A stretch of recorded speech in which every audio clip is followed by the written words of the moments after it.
美的大疆用强制下班打响了反内卷的第一枪。初看热搜啊，还以为是吐槽的，美的大疆强制下班，还以为是强制必须到点儿才能下班，结果啊是招架不住员工非要加班，无奈出台规定，强制到点儿必须回家。大疆深圳总部到了9点，主管和 HR 就来办公室赶人了。上海区域更是直接拉闸限电，美的那边呢更是将时间提前到了6点20。此外呢，还禁用 PPT 内部交流，减少微信群交流，不光将打工人的噩梦扼杀在了文件里，还一举解决了微信群隐形加班的顽疾。打工人的福报终于不再是996了，而是到点下班，加班有度。其实呢，这则新闻啊能上热搜，实实在在是有种强烈的反讽，因为这背后根本就是部牛马血泪史。曾经大厂的加班俨然成为一种值得炫耀的文化，马云的996福报论，刘强东的创业007工作制，董小姐半夜给员工发邮件，殊不知啊，这根本就是一种扭曲的反劳动法的压榨。深究这背后的原因啊，一方面是员工层面有人表演式加班，导致其他人被动形成内卷式竞争；另一方面呢是企业层面，部分企业逐利至上，只一味的追求假效率、赶工红利，那工作量远超工作时间乘以工作效率的积压，员工无奈只能无限拉长工时。还有啊，就是法律层面，劳动法执行环节存在短板，对企业的996睁一只眼闭一只眼，以为有加班费就合规了，殊不知啊，一旦这种风气形成了，员工想拒绝、想申诉都很难。而想要扭转这种局面呢，不是打工人凭一己之力就可以实现的。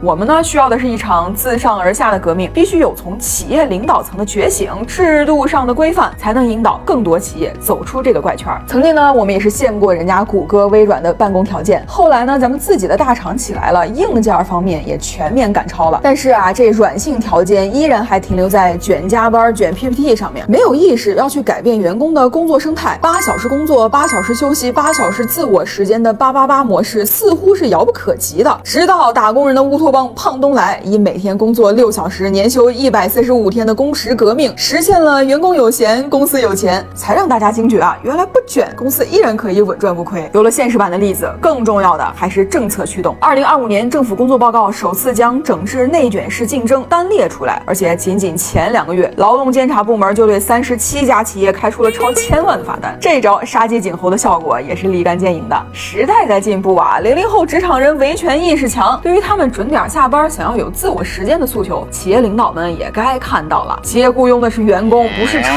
工。不管科技行业还是其他领域运转如何日新月异，关注人本身的幸福感，该是一切工作的终极目的。希望呢，大疆强制下班的时间可以再早一点，希望有更多的企业可以尝试跟进，希望我们的下班时间能看到落日余晖，而不是灯火阑珊。